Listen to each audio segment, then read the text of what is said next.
couple minutes after 5:30. My name's Omar Passons. I joined the city of San Jose last month.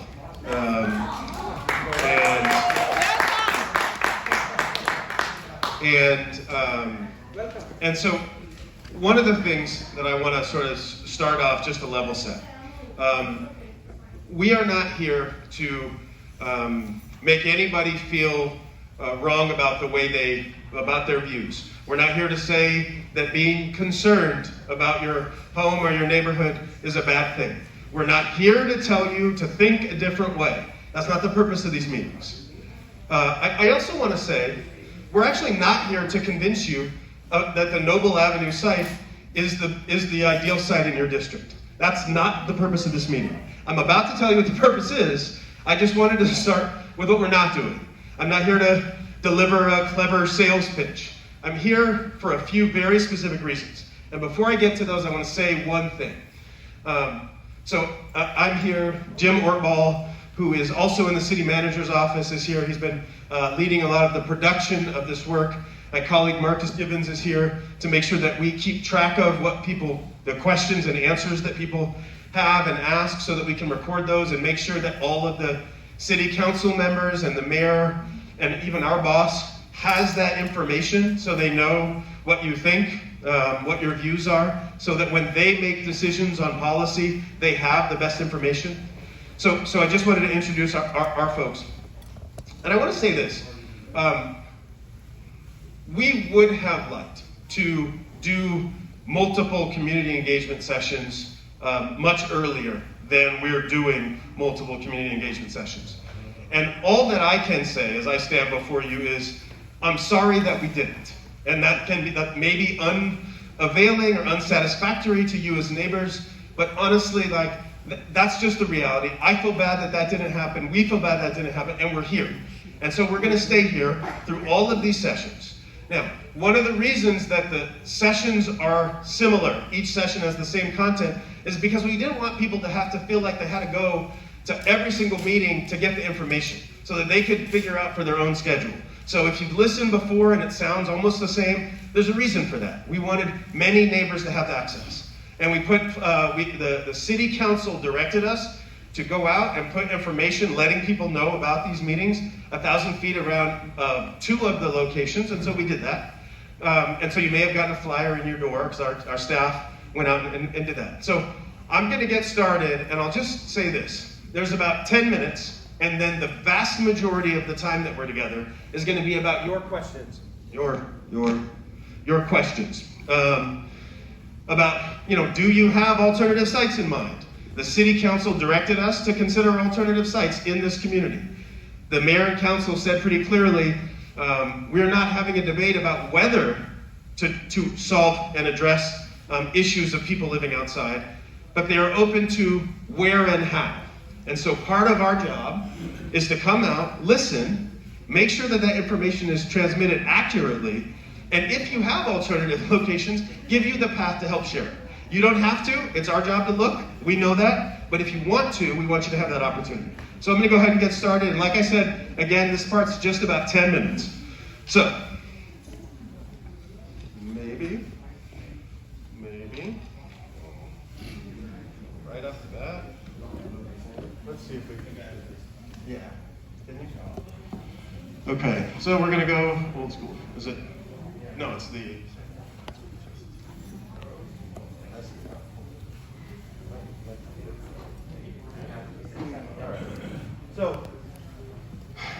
So I mentioned there's sort of 3 goals for today. Inform, engage, and notify. Inform, it's very simple. It's what I'm going to start with, this first 8 minutes or 10 minutes or so. Just what are we even talking about? What's the scope of the issue, right? We're not actually talking about tiny homes. I do see the signs.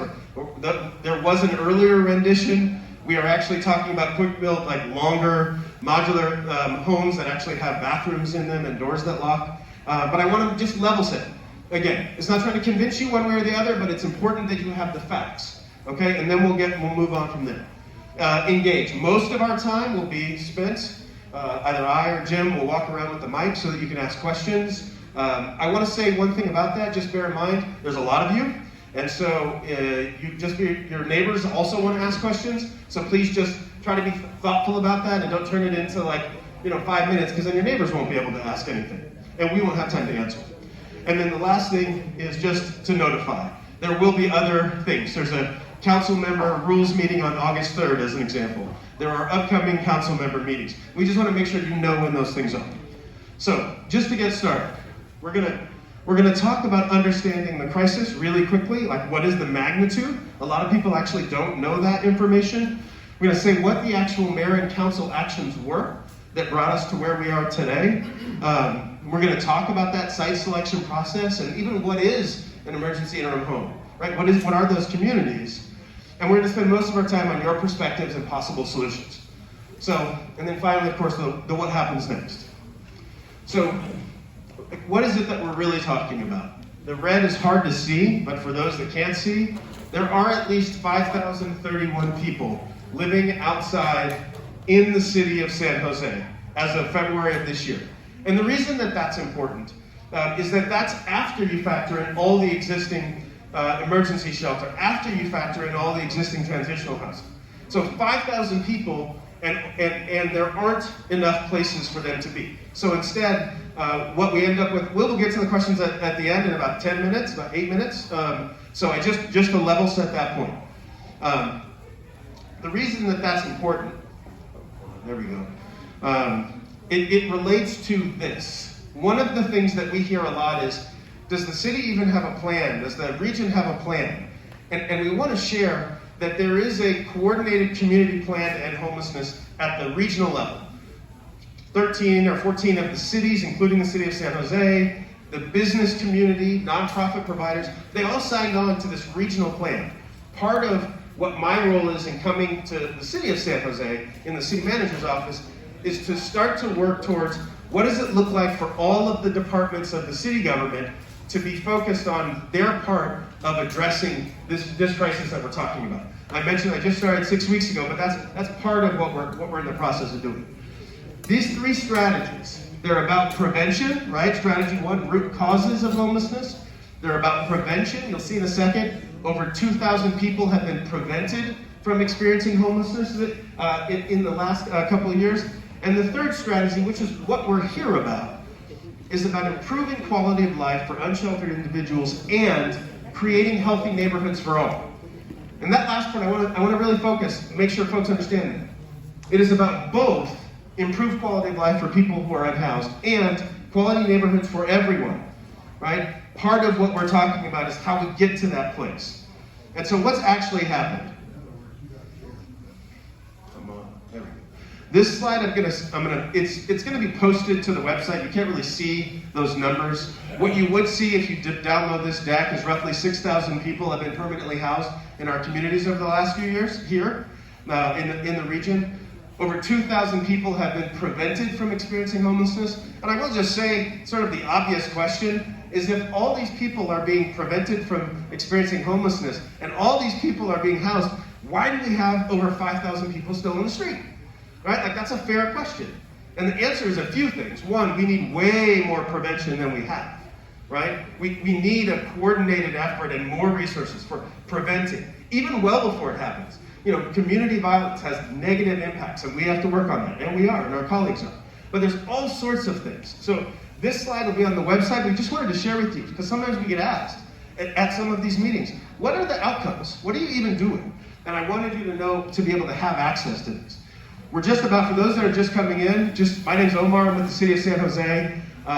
We're just about 6 minutes from moving from background information to a chance for a little more question and answers session. We just wanted to make sure folks had the same set of information. And also, as I mentioned earlier, the goal of tonight's session is not to convince people that Noble is the perfect site or the right site necessarily in the community. That's not the point. This is about providing basic information, engaging the community, because the city council still has decisions to make, and making sure that they hear and know what it is that you think. Like, Jim and I are not the final decision makers on what happens at finding a location in the community. Our job is to do the homework and analyze floodplains and look at site maps, but ultimately we're going to package this information and we're going to provide it to your mayor and council. So So what happened? The mayor and council actions that got us here. In 2017, the city council directed sort of an initial site assessment, site development. This is posted to their website that many of you have seen by now. There are over 140 sites across the entire city that Jim, I think personally, probably went to almost all of them. There's a team of people that evaluated those 140 sites to try to figure out what might be possible. The direction that they gave involved all 10 districts, a shared priority.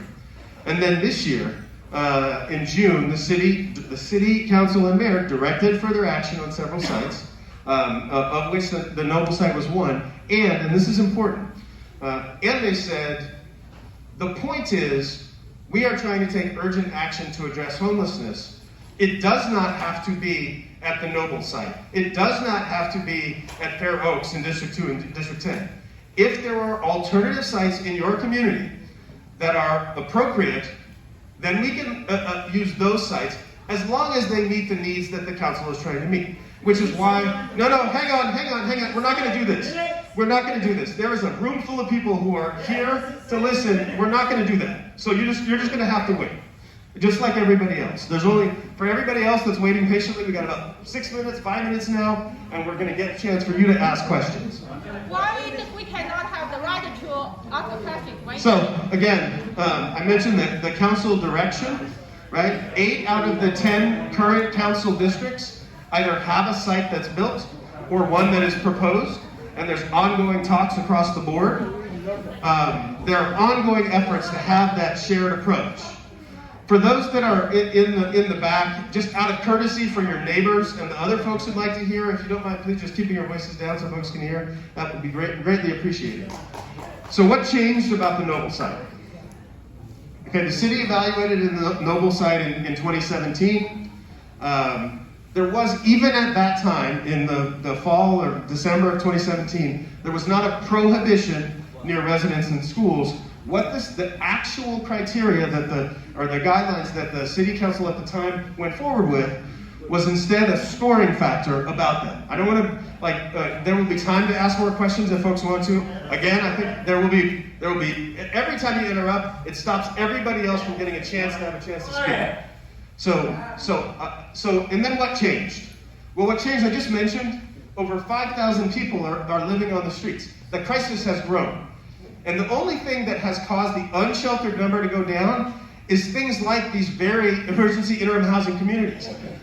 One of the only bright spots in the last report of information was that we actually got fewer people living outside. And it was because the mayor and council, and frankly, many of your community members in other parts of the city agreed to have these communities in these emergency interim housing communities built in their areas. Again, we're not here to say that the Noble site is the right site.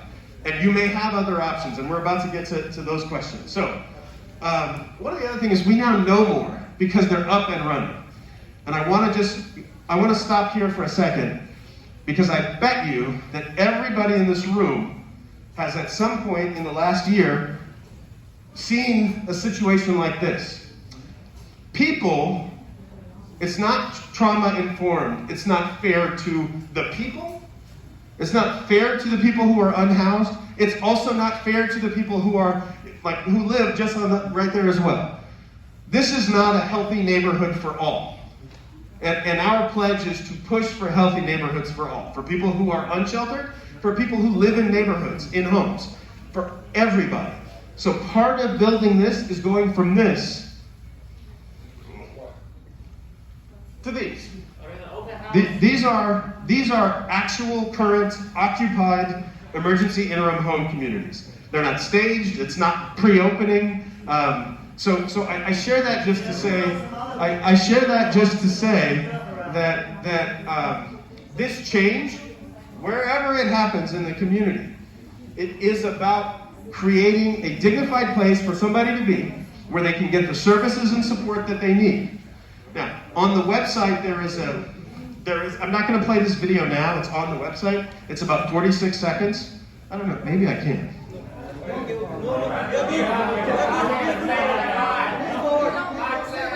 Okay, while I understand that many of you don't want to see it, there's 70 people in this room, and so this 46-second clip is not going to ruin anybody's night. Some people in this room want to know what it looks like, and so I'm going to give them that opportunity. No.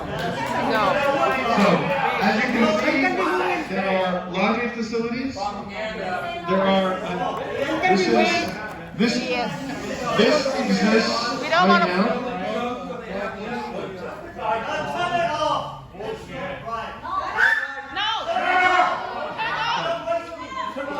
Here's the thing.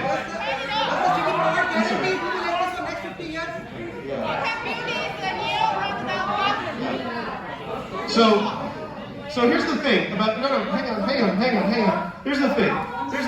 All of this interruption, there is, I didn't ask you. Okay, so. We don't want to watch this. We don't want to watch this. Okay, We don't want to watch this. I'm going to say this. No. I'm going to say this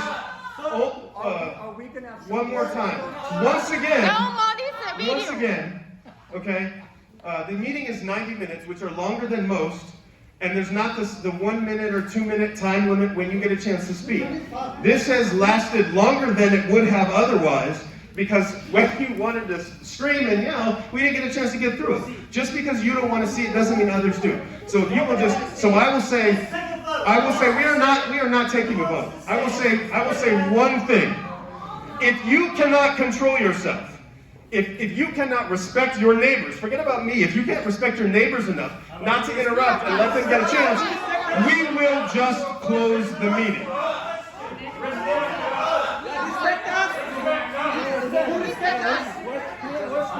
No, that's all right. So no, we're gonna stick it out because I know there are several people who are just being decent and do want to ask questions. One of the questions that we get frequently is what's going to happen around the sites? What is our commitment around the sites? Clean, safe, secure, supportive around the sites. So again, we are not here to convince you about Noble. I'm looking at these signs, I hear them, I see them. What we are here to do is make sure that you know that our commitment is to make sure that there's not just regular trash service inside, but that there's regular trash service outside. We're here to make sure that you know that we're working with San Jose Police Department so that they have an easy path to quick responsiveness when they need it. Clean the park and then we'll believe that you'll clean it. So, now we're going to do our best. Jim is going to help me by passing the mic around. We're going to do our best to get to folks who have questions. And what I would say as Jim comes around is this. Look, we are public servants. You don't have to like what's happening, but we have families just like y'all have families, okay? And screaming at me because you don't like what's on the presentation, that's unacceptable. It's just not dignified behavior. I will respect, we are going to respect you as community members and just respect that we are a couple of human beings trying to do a job. That's the point that we care about. So what I'll do is just ask folks, why don't I start this way, I'll move over that way, I'll get maybe 3 people lined up that they want to be able to ask a question or make a comment. Why don't I start here with this gentleman, I'll move this way. Here you go, sir. Hi, I'm Nathan Noble, and I'd like to say, number one, we're not against EIH. Okay, we kind of like it, and we want to help people. We just don't like you guys pick up wrong position, wrong location. Okay, this is not the correct location. You guys need to think about it, right? And number one, I want to let every neighbor know we're starting this GoFundMe. Okay, just look it up. GoFundMe, no tiny home on Noble, and we are preparing for potential legal action. Okay, in worst case, we have to do that, then we'll just do it. All right, number two, you showed the video. It's so nice, but yesterday you had the meeting, right? And it's a virtual meeting. There is a guy, a gentleman, he leaked. He's leaning by Berryessa Park. And if you look it up, there is a tiny home there already. And he told us that after the tiny home settled there, more and more homeless just jaywalking there, just moved there. His front yard, homeless just intruded that, and even the garage. All right, just look up the recorded video. Even the garage, his garage. All right, and that's number two. And number three. And yesterday, Omar, you mentioned one thing, which is homeless, and mental illness drug issue has nothing to do with each other, but I looked it up from Substance Abuse and the Mental Health Service Administration, which is SAMHSA, that's a long one, but .gov, that's a government website. 26.2% of the homeless have severe mental issue. 34.7%, that's a third of them, had abstinence issue, which is just drug. This is just some facts. It's some number, a very solid number. All right, I just want to let you know. And number 4, this is parkland. It has been a park for more than 40 years. Okay, there are just so many land. Why you guys don't pick that? That vacant. But this is not vacant land. This park is serving the community for so long. So you guys should have a lot of land in the Yes. okay? The last one is, I think Omar, you made a very good point. We could submit alternative lands ourselves. So I did. I submitted 4 lands. And I think they're way better than Noble. And I listed all the reasons in the email. I'll let you guys know. You might see that. So I just want to let you know, maybe a question to you guys. How we can know you guys are taking that seriously consideration, Because we send an email, we say, oh, we got it, okay. And we never heard feedback. Okay.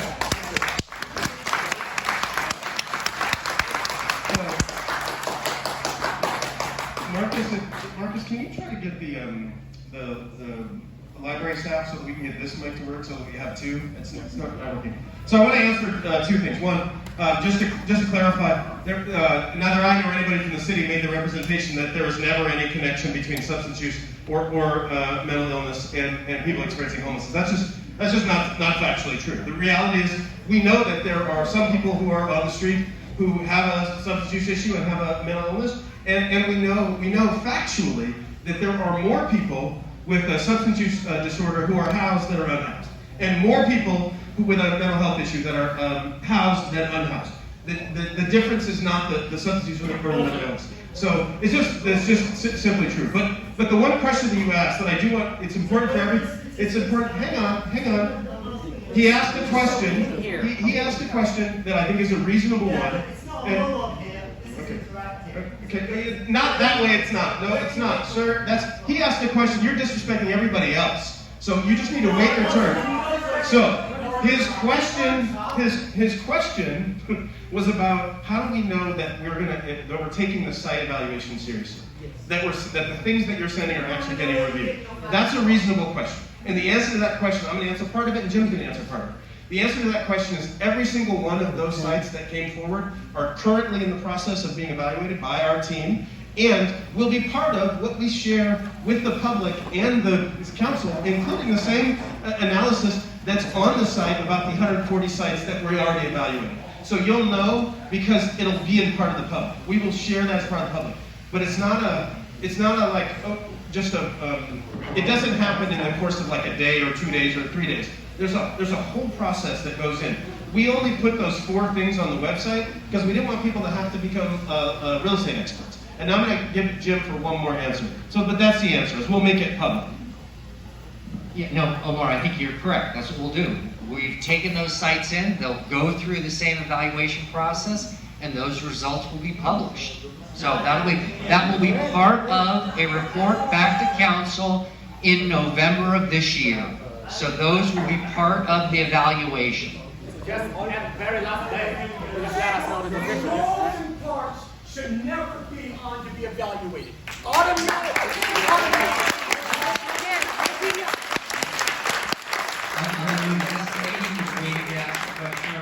There's nothing to evaluate when it comes to that. Do you care about kids? That's more important than benefits.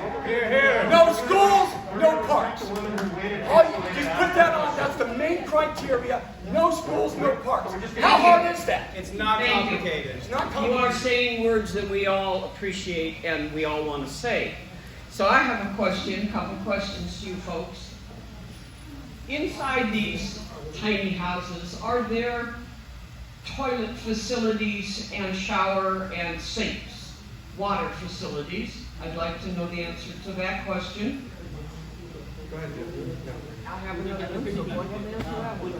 We have 2 different types of interim and transitional housing communities.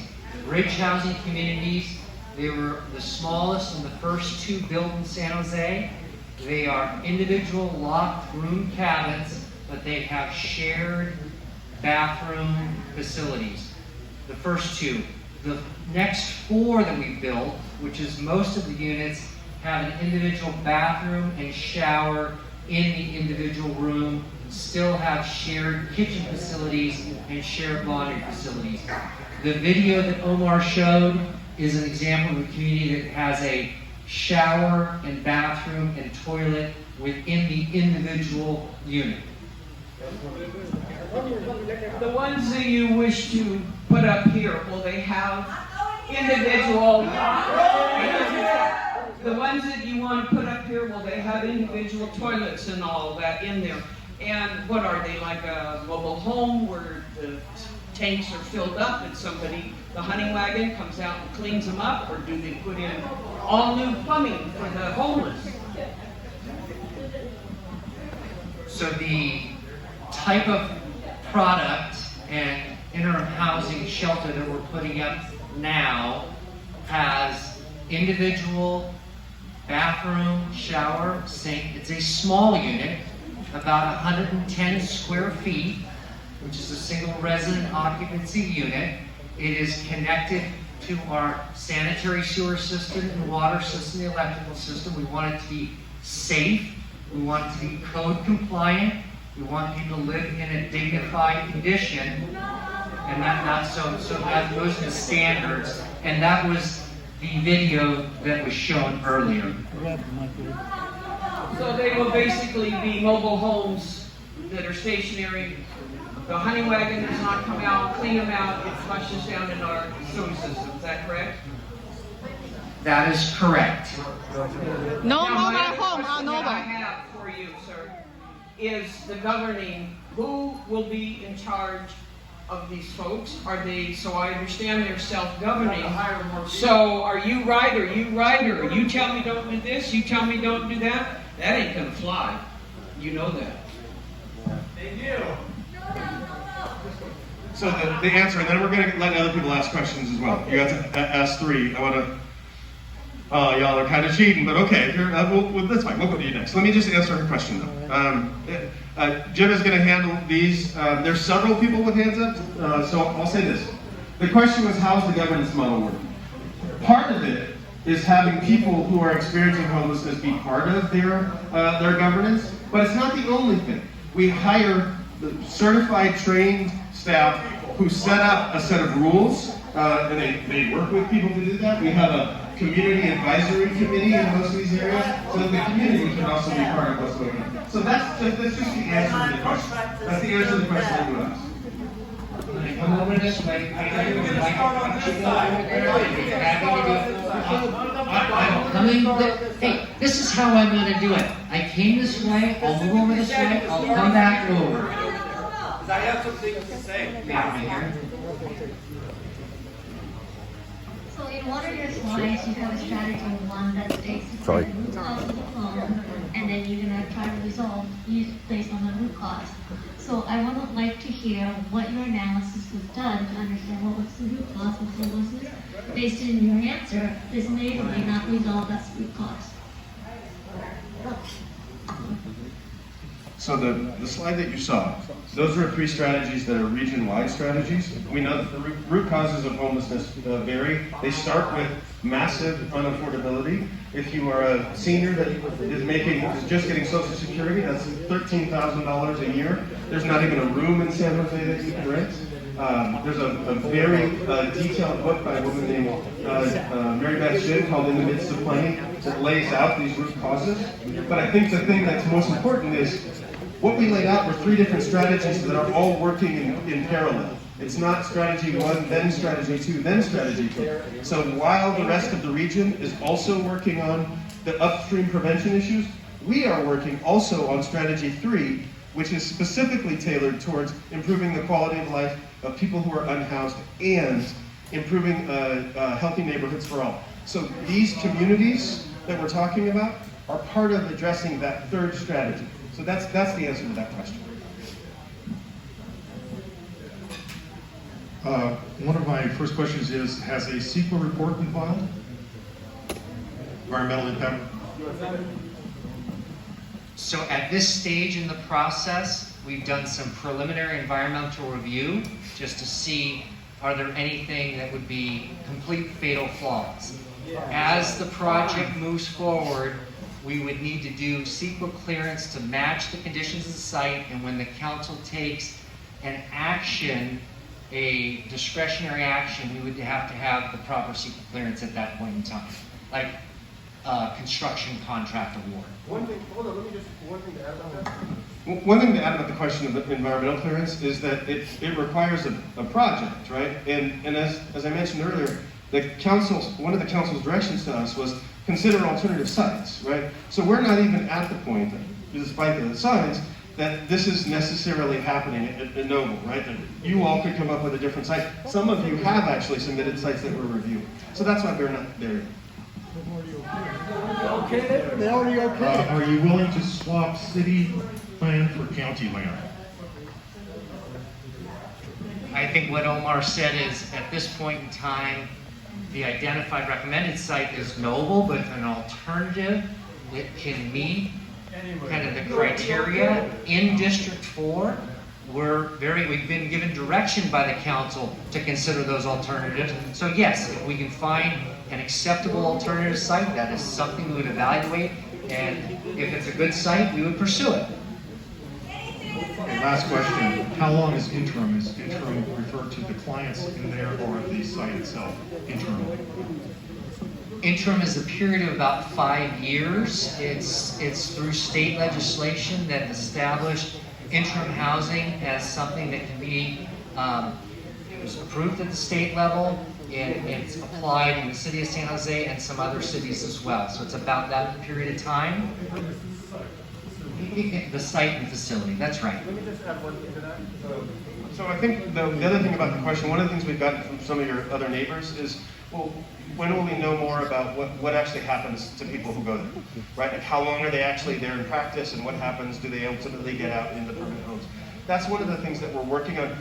We have to get around, I shouldn't say get around, we have to focus on like how to tell that story with non-identified data, because there are some health privacy rules and that kind of thing. But ultimately, we're going to be able to publish and say what is happening for people, how long are they really there in practice, which I think sometimes other people want to know as well. I'm going to kind of keep working my way over. Okay, first of all, you have the perfect site to build these homes on Coleman and Heading. There's already a homeless community right there. There's porta potties, there's waters, it's a full neighborhood. It's well away from any schools or anything like that. The police station is right there so they can monitor, protect these people, and keep them safe. There's a whole shopping center right there for them to be able to get their needs that they need to survive. That's number one. Number two, I live right on Penitentiary Creek. There's a homeless community down there in tents.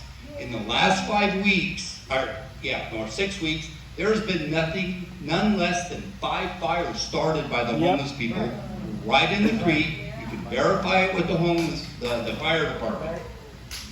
So they're involved with it, and we don't want to deal with it. And you got to understand that. Put them over on Heading and Coleman, and then we don't have to talk anymore. Yes. So we did get a request regarding Coleman and Heading, but I want to actually focus. I want to focus on the other thing that you mentioned, though, which was that there have been no less than 5 fires in that's this community, right? It's right down. Right, we're not talking about other part of the. No, we're talking walking distance.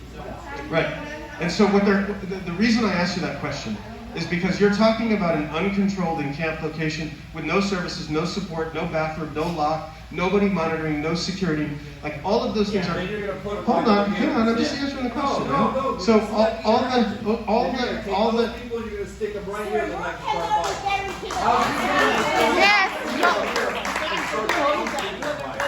So when you were asking your question, I didn't interrupt you to say what I had to think. I let you finish, and I'm just asking for the same courtesy, right? Which is the reality is the site that you mentioned, the 5 fires, it's an uncontrolled location, and for not having the support, there is a greater chance for these types of things that don't happen when people do have the support and when there is security, when there is staff. That's all I'm saying. Put them on Heading and Coleman and problem solved. Problem solved. Easiest solution in the world. Yeah.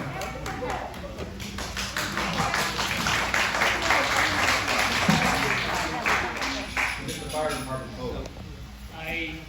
think our children are the most important assets to put a homeless shelter right in front of the school. Can you speak louder, please? Yeah. Sorry, can you hear me now? Yes. So I'm just saying is that for a city council to approve a homeless shelter right in front of the school is the stupidest idea ever.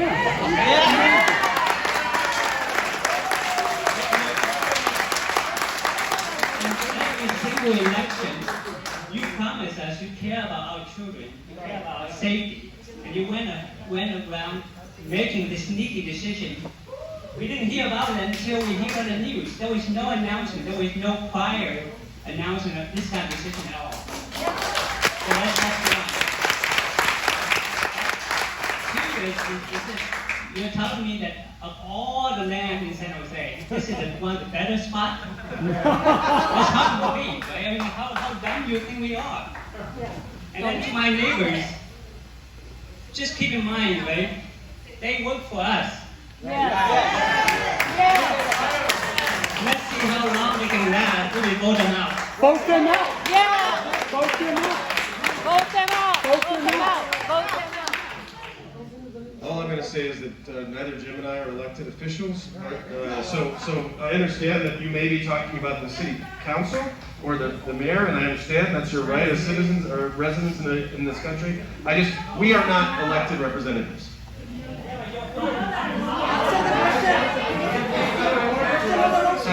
So I'll pass. She's got some question or comment. Okay, I would say, yes, just mention that you respect the city, respect the neighborhood. Okay, when you guys, when the city member and the mayor of the city vote in your first to pass the deal under the table, do they respect the neighborhood? No. No, not at all. Okay. Second, no go to school. You can see it's right close to the school, and the children, they are elementary school children, only 5 years, 6, 7, 8, 9, 10 years old. They have no sense of who is a bad person, who is the good person. Okay, when bad people, especially for homeless people, I'm not against the homeless people, but you guys cannot guarantee who will live over there, and you guys cannot screen the homeless people come here, special for sex offender. Okay, I have the first case scenario. This is my problem. You guys did not respect us. Let us respect you guys, special for the city, the mayor of the city. He's going to end his term. He's going to quick bill, quick action. For what? For his own personal interest. Okay? Yeah.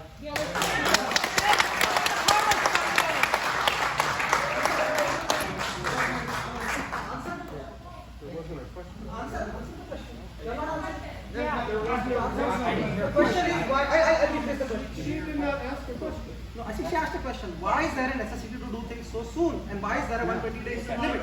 Answer that. Yes. So I think the question was, why do this soon? Yes. Yes. He wants to take action quick bill. Okay. Why so soon? Yeah. Why 120 days? So this is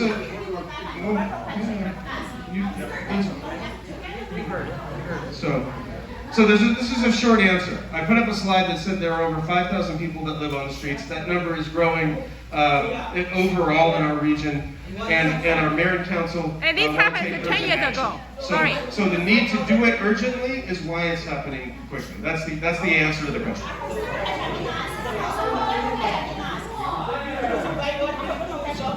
Okay, you guys said, I read a report, okay? They said building in Nova Side because of lower cost. Our residents, some with our other location, they said because it cost more to build the homeless shelter. So the reason why I think when we some other alternative sites, you guys are very concerned because I just read the memo. They said because Noble is the best location because of low cost. Whoa. Yes. I wasn't going to disagree with you. There's no need to disagree with me. I wasn't going to disagree with you. I'll give it to you in a second, Jim. I just want to say this. The question of cost is not an unreasonable one, right? And I would just say, like, it's not that is a council call, right? So if you go there and you present another site, and there's another site, and maybe the cost is different, you might say, you know what, we as a community think this other site is better, and yes, it's going to cost a little bit more, and that's a call that your council members and your mayor can make. Because not at the cost of our children. Our job is to take this information, to really care and do the analysis, and to make sure they have all those information. So my answer to you about that question about the cost issue is, yes, that is part of the analysis that our team did, and also the mayor council have other choices that they're also allowed to make. So I want to let Jim answer. I think you've covered it, Miller. Yep. First question is this just a venting opportunity, or is this information going to be taken to heart? Yeah, there you go. And then I'm going to have another question. So the answer to the question is, so the question is this just a venting opportunity? And the reality is sort of twofold. One is the city council directed us to hear what you have to say and make sure they have it when they are making decisions. So you could view it as a venting session, but the reason that I have asked staff to join us and record everything that you say is so that we can package it up and make sure they have everything that you say. Okay, So okay, that's what I need to know. Okay. 2 or 3 things, maybe 4 things. I'm just going to yield my time to me. I'm a homeowner here, been here 15 years. I was a school educator also. Not only is this school going to be affected, this school across the street, what about the vets that go to the BSSA? These are people also. Secondly, I bet you none of those people that are voting for this are going to have a tiny home by their property. Not alone, our property value is going to plummet. I already know what happens when they have this kind of situation. Why would you take an uncivilized person and cage them? Unless these people are going to be going to counseling and go to classes to be re-entered into society, why would you take somebody that's been homeless for 8 to 10 years and expect them to conduct themselves like civilized persons? The study was already done at Dollar Lofts. When they first got that open, they had people that had vouchers that they had for 8 to 10 years. They were sleeping in the creek. Remember before Sam made it into office, he decided to clean up the jungle just before voting time, before November? Yeah, he got those people in here. 154 phone calls to the police department in 8 months. 4 people got pushed over the banister because they went la-la. Okay, so the death toll is very high. Those people were never in a situation where they could be re-entered into society. So you're telling us you're going to put people here that are somewhat like animals, because they're uncivilized, around our babies. Parents going to have to explain to their kids, Mommy, why is that man playing with himself? Why is he digging in the garbage? Why is he eating poop? Why is he...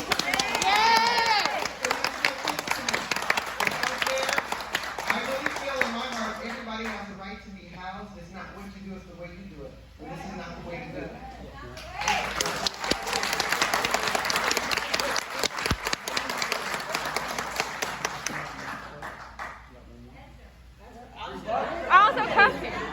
Also, because you don't have kids. You don't have kids. Why? No, not just a comment. It's why Tell us the answer. you allow people to be housed that you know in your heart that have been on the street, they're not civilized. Okay. So I wanted to make sure I wasn't sure what the question was. So I think that there's a couple answers. One is people don't lose their humanity because they're outside. Some people need more help than others who are living outside, but it doesn't, like, people are not, they don't become uncivilized animals because they're on the street. There are people who have needs and we want to help them, and in fact, having personally sat with people who are unhoused and seen the transformation when they got into services and support, I know that it's not true that people who happen to be living outside are uncivilized animals. So that's the answer to the question. I don't agree. And more importantly, hold on, I'm answering her question. More importantly, the city council has directed us to do 2 things, right? The city council is the body, the mayor and council, that made a decision about location. The city council said you can go forward with this location or find an alternative site and use that location. So that's the answer to the question. Okay, so hang on. I said I had 3 questions. I only answered 2. I only asked 2. Other people Okay, have one question, and then we'll move on. I want to make sure that everybody gets a chance. Right. I bet you Sam, Ricardo, and Chappie Jones don't want this in their backyard. That was the question. That's a comment. That's a question. Okay. I heard this time, so just chill, please. My question to you is, have any studies been done about these tiny homes that have already been placed and what the results have been? Because my thing is, again, like a lot of my neighbors have said, this kind of just sprung on us.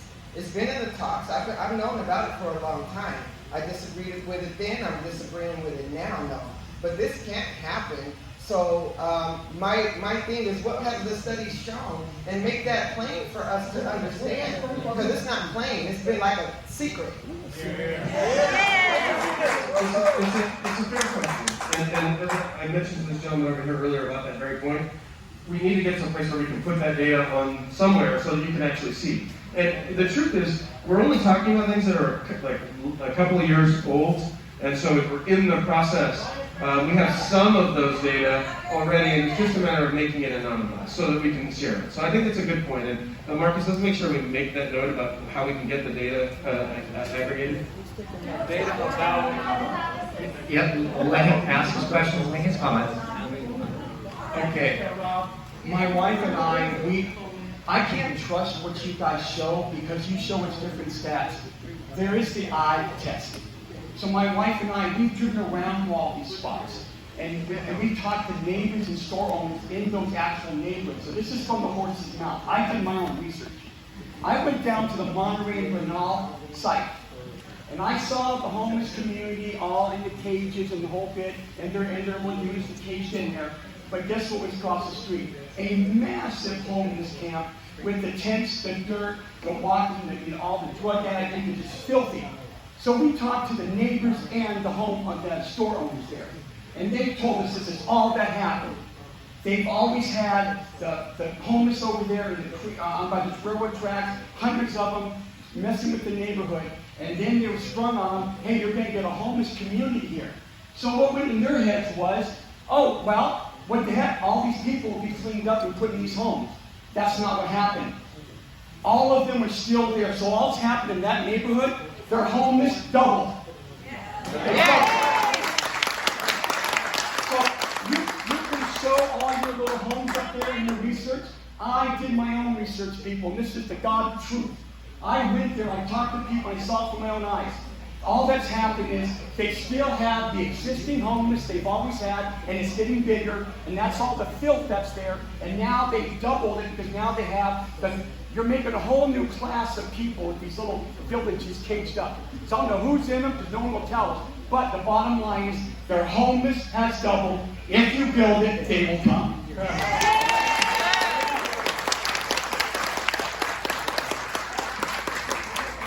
Okay, I've lived over here for 50 years. Kids went through the schools here. I only got a couple things here. This whole thing was visited a few years ago, like I said. I attended that meeting over here, and they went over this area, and rightfully so. Okay, so now the city has snuck this thing through. They snuck it through, and you're here to let the input after the fact. The horse is already out. Okay? You want the cost of the taxpayers after the fact is immense compared to putting up these little houses.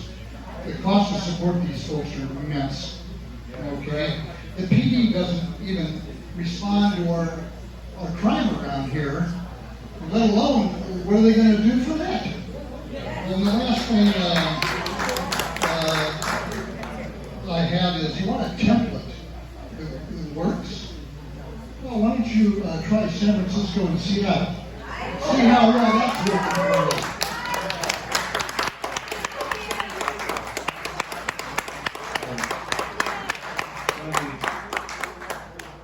When we started, I said, and I meant it then and I mean it now.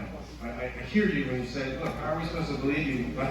they took the vote, and now here you are out here saying these things. All I want to say to you is, as I said then, I'm sorry about it. I really am. I did not want that to be the case. We are here, and now we want. And hold on, I'll give it back to you. I will give it back to you. I just want to have said to you that it's not done because there's still opportunity for other sites.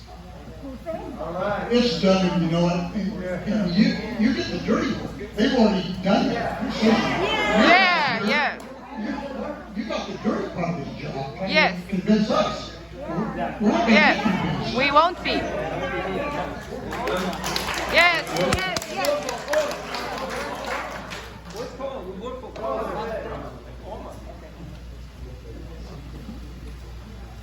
So, at the last meeting, I shared specific concerns regarding the kids, and I will reshare those concerns. This site is directly nestled in 4 schools. You've got Noble 32 feet from the front of where you want to put it. We're not talking blocks, we're talking feet. You've got Toyon Elementary, you've got Piedmont Middle, but you also have Summerhill. Those kids spend their afternoons unsupervised for hours. We only have 4 police officers in our entire district from Story Road to Landis Avenue. 4. We can't get officers to respond when we need them to, and we're going to add more to that already stressed. Okay?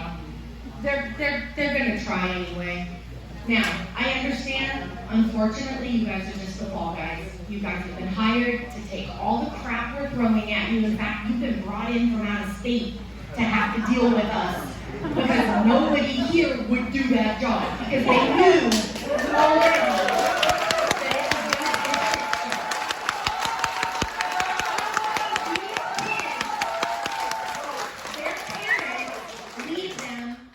Unattended and use the library and the park for free childcare. It's not even as bad as, what do I have to explain to little Johnny about who's playing with himself or who's doing this or that? What about all of those kids whose parents are working 12 hours a day, leaving their kids unattended at the library and aren't even around to explain to their children to avoid these people? Not these people in the sense that they're not human, but the environment that's being thrust upon them. And I have 2 more questions. One, which you're not going to be able to, I don't even think you're going to be able to answer it, and that is, what is the school district's response to this? Because we've heard nothing from them. And number 2, is there a plan to increase law enforcement and child services to the community that is directly affected? Because on the other side, there's massive low income. Parents already can barely get child care, which is why the kids are left at the library for hours unattended anyway.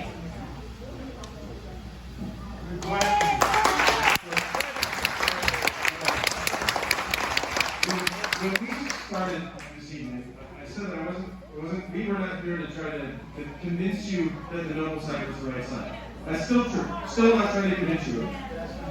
Also, that it's possible to both be really concerned about your kids, your family, your neighbors, and also compassionate. Those things are not mutually exclusive. I'm not here to say that. So I guess I was saying that the one question that I can't answer, because I don't know where the school district is, I work for the city, I would like to, and we'll probably engage them and find out, just as a general matter, because we need to work together. So I don't know as we stand here. And then the other question that you asked about the planning part of the process is that wherever in this community an emergency interim home ends up being cited, there will be an extensive process of actually working with neighbors who want to engage around just like that. Because the issues that exist here, and forget about Noble for a moment. I mean, maybe not, I shouldn't say that. Pretend. Just suspend for a moment and pretend that one of this gentleman's sites is the one, right? the question would be, your neighborhood, wherever it is, still has unique needs. And so what we would want to do in that process is have community members, and we have them in other places, who help flesh out. We need children support. In other parts of the city, we have senior issues. So that's the answer.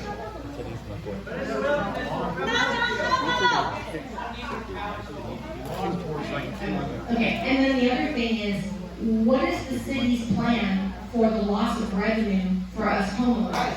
Because myself, and I know many of you in the room, just since this was announced, my property value has already gone down $400,000 in 2.5 months since this was announced. Are my taxes going to go down? Somehow I doubt it. Yes.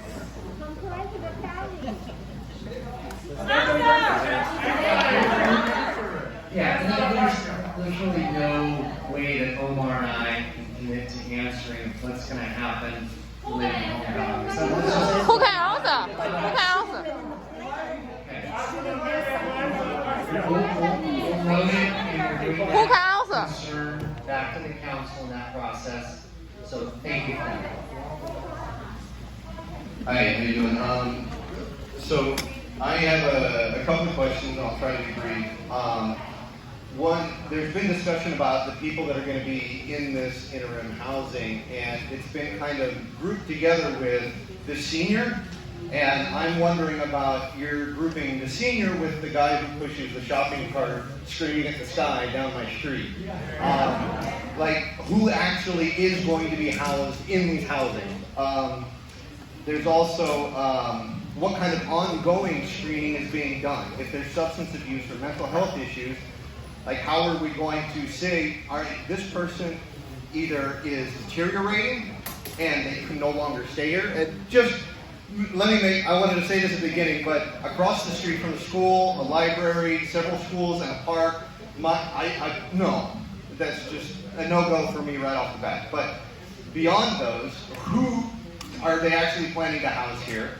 What kind of ongoing screening is taking place to ensure that deteriorating mental conditions or substance abuse problems don't turn into an escalation, which, what this lady said, there's 4 police officers in this district. I know that. One of them is my best friend. He tells me about the response times. If there's not a firearm involved, if someone's not bleeding to death, if a car is not flipped over, well, looks like you're waiting. And then my last question is, how do you plan to prevent the growth outside of the encampment that this other gentleman mentioned? Right? Because I want to know what's going to happen. So there were 3 questions. The middle question, which is the one that's sticking in my head about sort of helping where people, how do you make sure that a condition doesn't worsen and end up spiraling? The answer is that I put up a slide that the service providers built into their contract as a required provision is actually having the access to behavioral health support, and that's what happens in practice, is that they have people that come, they take people to the appointments that they need. So that's how they deal with that piece. The first question was, this is a really, it's a useful point, and I want to, the first question he asked was about who specifically will be there. And it sort of goes to something that somebody else said. So there's a couple ways to do this. The mayor and council told us, we want you to evaluate different populations like families, or perhaps a place for women, or a place for seniors, as the opportunity group. And so that's part of what we have to do before we go back to council, is evaluate those. What I want to share with you, though, it gets at what one of the other gentlemen said earlier, is like, there are pluses and minuses of having a very specific group, because if you think about like an encampment in your neighborhood, right, it's like if we say, well, we're only going to take women who have children, and then we go over to your encampment in your neighborhood, and there's only 3 women with children, and then everybody else is an older adult, then we haven't helped our community at all. And one of the things, wherever it is, again, I'm not talking about Noble at the moment, wherever it is, one of the challenges is the community is that's where we're trying to go first. So currently it says we start in the community where the thing is and say, all right, you 2 blocks away, here's this place. So I just want you to know that that's part of the thing, but we do have to figure that out. We've been asked to analyze that. We just haven't finished it yet, because we just got asked. Sorry, that you answered the middle question, but it was what's done to prevent growth outside the encampment that the gentleman talked about, and then if somebody's deteriorating, right? I'm not willing to let my kids be, the cost of a research experiment to find out, hey, how do these encampments work out? We're not actually talking about encampments. We're talking about like communities that are not encampments. But they're free to come and go. Well, what I'm saying is, so the question about people having trouble and escalating, I think I answered that one before, but we actually build into the contracts the requirements to provide services to give people that support if that's happening, and get them to more appropriate locations if they get unable to survive in that circumstance. Because it's not, as somebody else mentioned earlier, it's not right. It's not going to be a fit for every person. That's just the reality. And then the other question about the camps around. Like I've been to Monterey and Bernal, I don't know, 4 times in the last 2 weeks, and I have not seen what he saw. So tomorrow I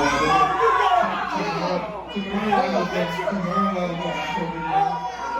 And so that's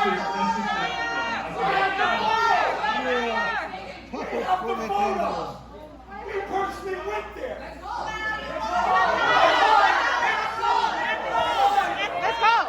Let's go! Fair enough.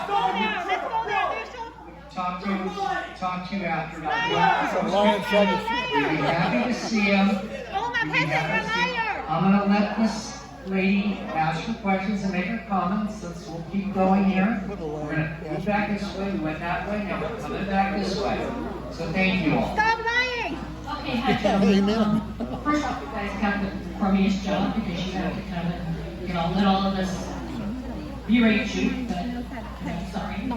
I lived in this neighborhood since I was 3.5 years old. And obviously I'm a little bit older than 3.5.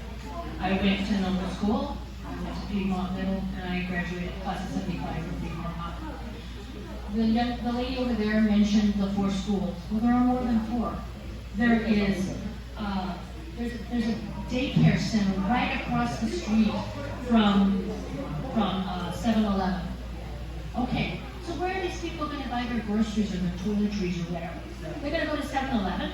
No transportation. No, they're not going to be able to, because 7-Eleven is not a major supermarket. Secondly, 5 years ago, we all gathered, basically, I think probably in this same place, and we argued this down. And at the time, our council person, Lan Deep, he reviewed everything and he said, yeah, that's 32 feet from where we want to build the 17 houses at that time to the school. No, that doesn't work. Okay, the school hasn't moved in 5 years. The land where you want to build now 100 houses hasn't moved in 5 years. So, and the 32 feet is still there. So why would the city council think that this is a good idea? It's not.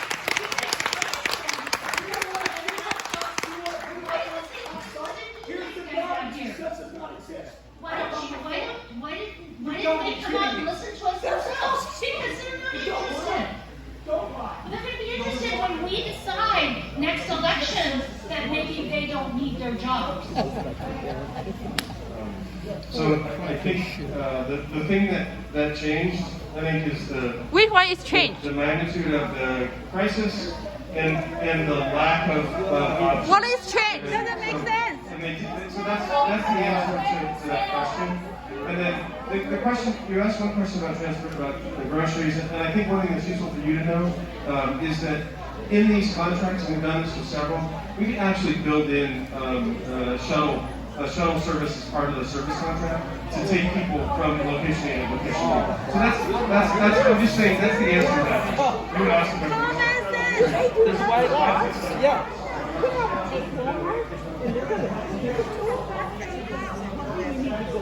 Hi, I am a psychiatrist in the Berryessa area, and I want to know which mental health facility you are going to take any homeless person who will be in that tiny home with mental health disorders. I want to know which hospital, because I myself I'm struggling hard to send my patients to any mental health hospital in the vicinity because there is no transportation in the various area that will take them there. So I want to know which one. Secondly, this emergency has been going on since 2020. So why are the tiny homes questioning happening now in 2022? What were you doing for 2 years? Is it because of the election coming? Is there like a financial gain?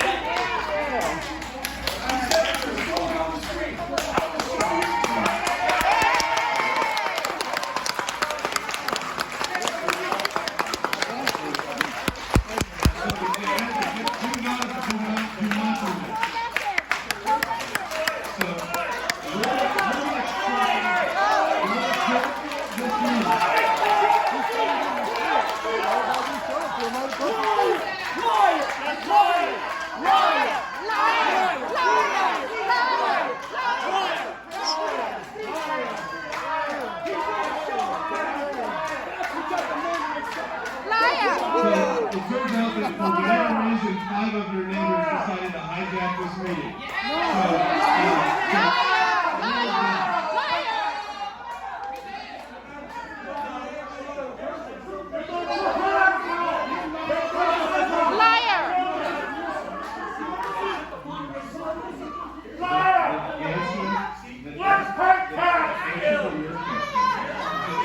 We haven't picked a science hospital. As we sit here today, that's where things will go. As I told the woman who asked the question, we can build transportation contracts into the service provision to deal with people who need to be transported. Also, as you probably know, Medicaid includes as a covered benefit transportation for people who are medically eligible to get to places. So we, as part of the development process, wherever it happens to be, we will be working on full level connections to things like consumer business. That's the answer. That's Bernal and Monterey Road. They gonna, but I feel like they gonna abandon us. Let's gather all of our neighborhood together. Let's talking about our common solution here. This is Monterey. That's Monterey and Bernal.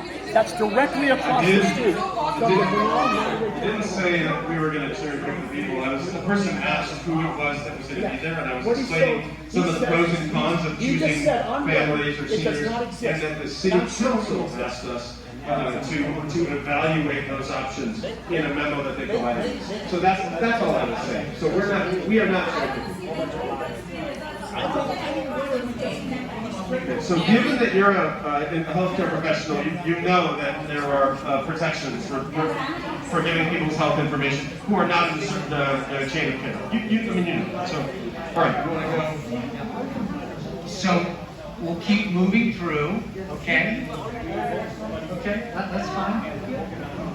So, firstly, thank you. I would like to express thanks because I understand you are in the line of fire. You are probably trying to help out the city in terms of projecting, and I understand why you are here, what is the reason for you. My concern is that you have mentioned that you are saying that you are open to alternative sites. I'm here to propose a couple of alternative sites, but my concern is if you are going to utilize the same criteria, then again something like this would have emerged, right? Will there be a change in criteria in evaluating the new alternative sites, and we would want to be a part of that criteria decision because we don't want criteria such as next 32 feet next to the school. I would say, right, make it on the school, right? Why is it 32 feet? We want change in criteria. That is important. We're both going to answer this question.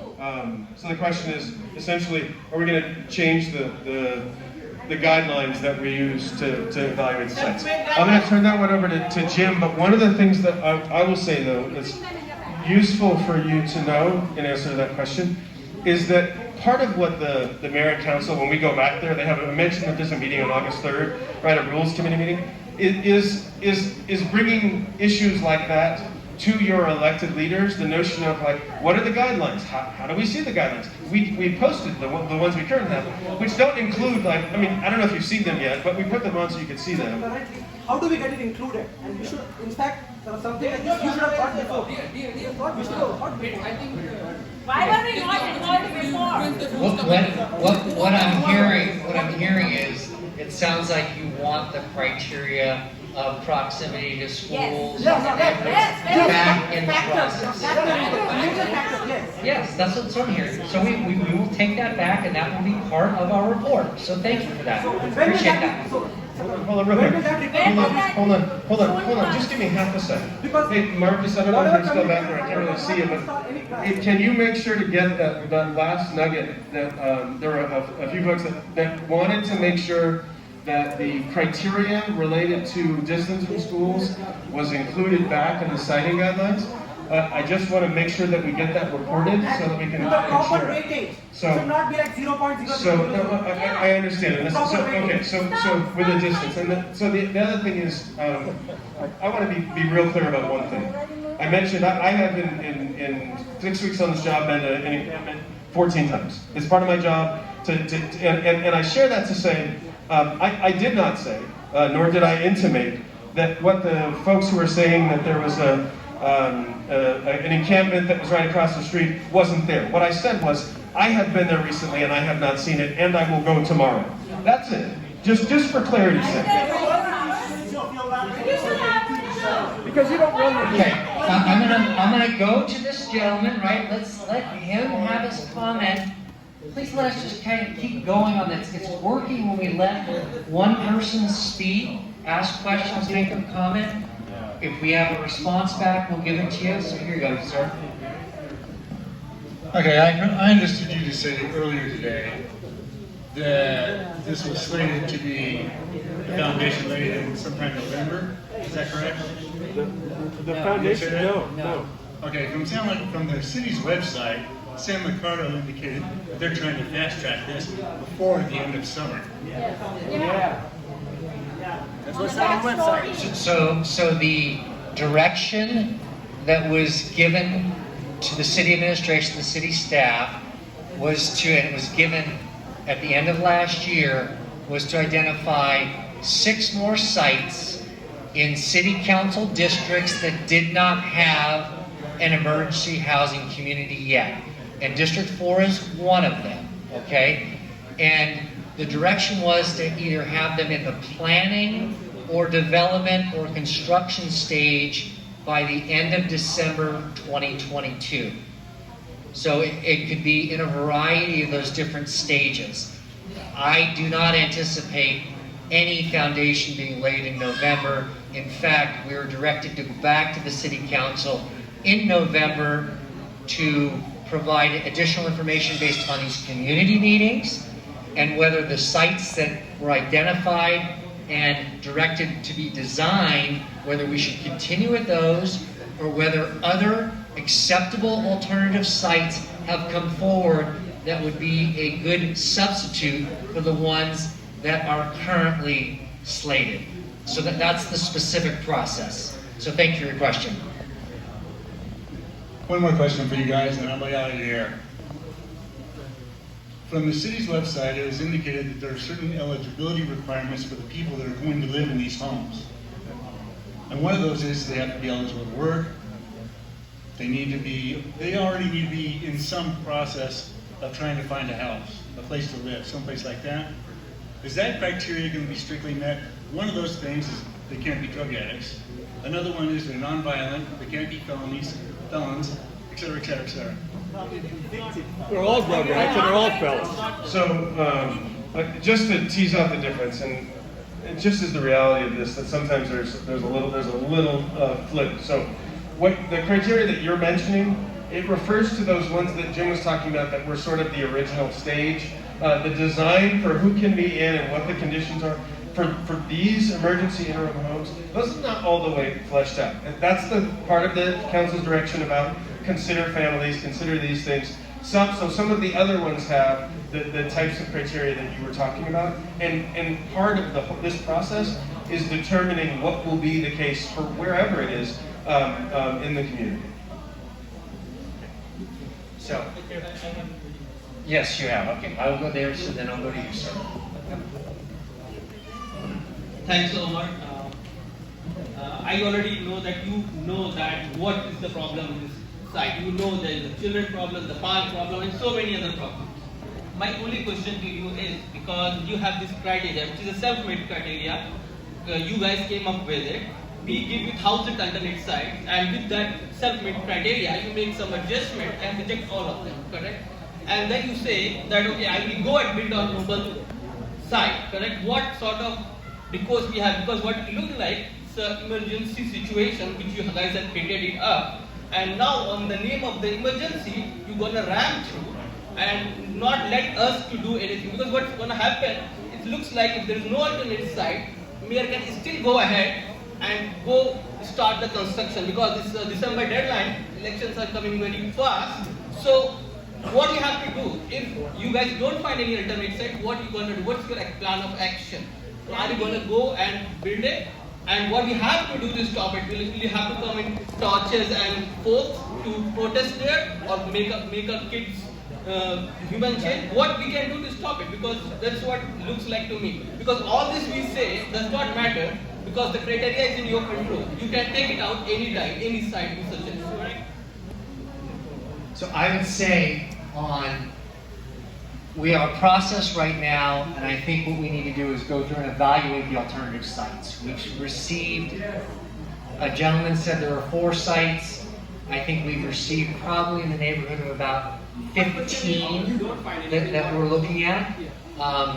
So they'll go through the evaluation. I will say this, I have probably visited over 100 sites in this city, from Alviso to Berryessa, to the East Foothills, to South San Jose, Central San Jose, West San Jose. There are not a lot of places and spaces available to put in. We're very limited. And let me just finish. And I'll keep coming back. I'm just trying to provide some context. That's all. You don't have to agree to it. You can, as the microphone goes around, feel free to say your thing.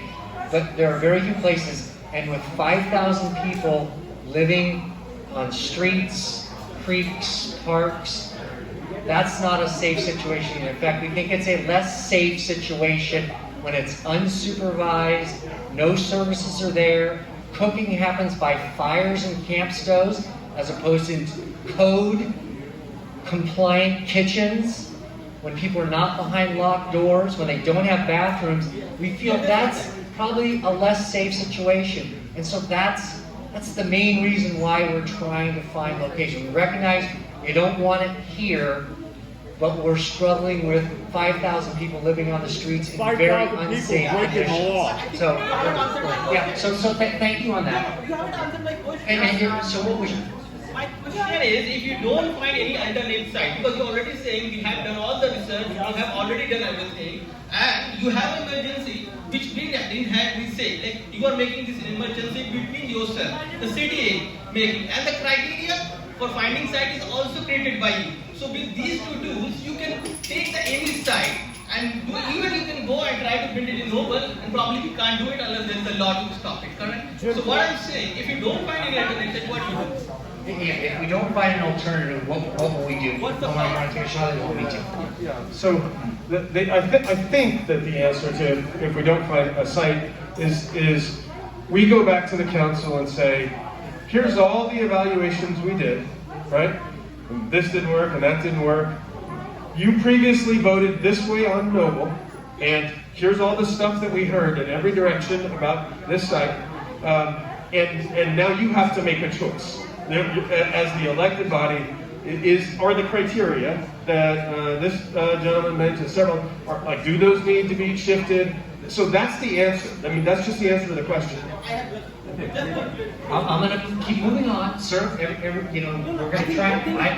I know.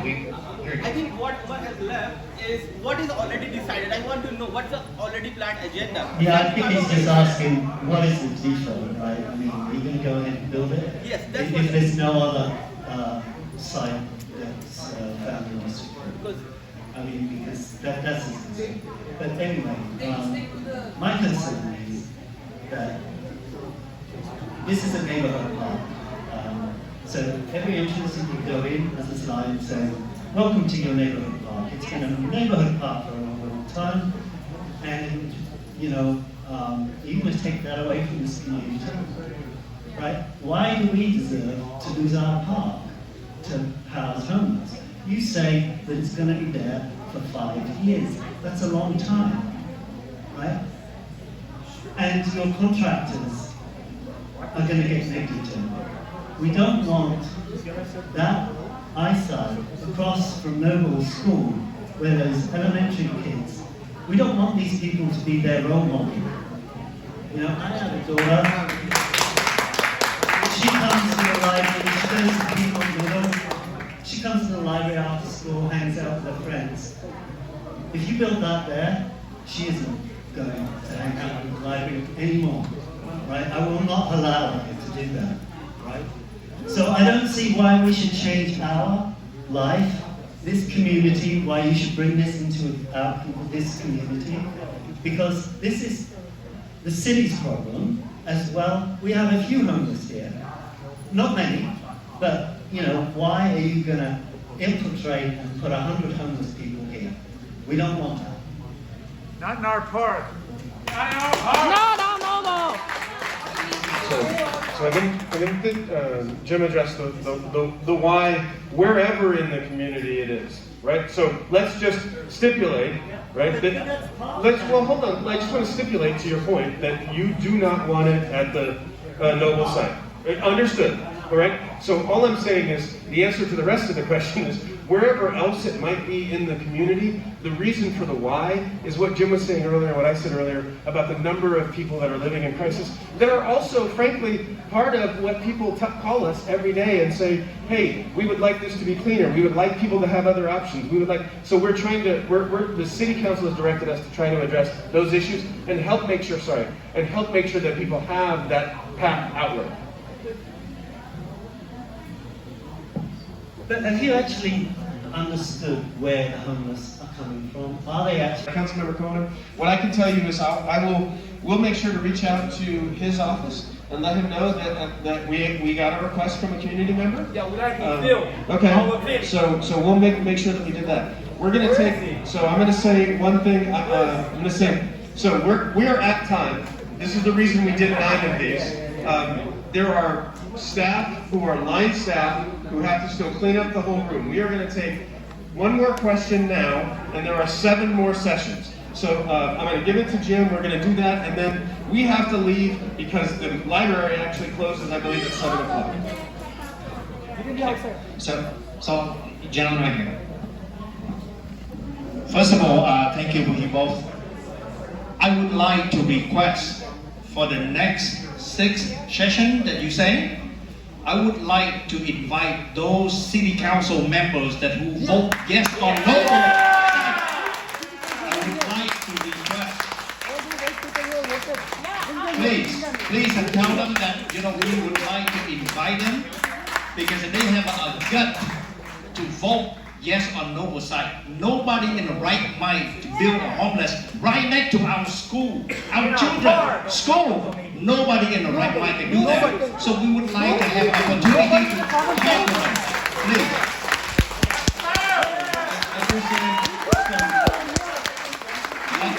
As we said a moment ago, we now have to, everybody has to go. The line staff has to clean up the room. They just want to go home to their families. We said schedule this from about 5:30 to 7 instead of after 7. So the answer to the last question is just as with the prior point, we will make sure to communicate your desire to the council offices that you would like to engage them and hear and you them to hear your views. We should barricade the temporary rooms if they don't come. So now you've got to go. We will not. We have to leave. Why can't if they don't come? I don't know why you think it's appropriate. So you need to leave. Okay. Everybody needs to exit. We need to clean up the room. There's line staff. Okay. To share your views. We do appreciate it. Even the yelling, not so much the disrespect. You need to leave the building. You need to leave. We have to clean the building. The line staff just has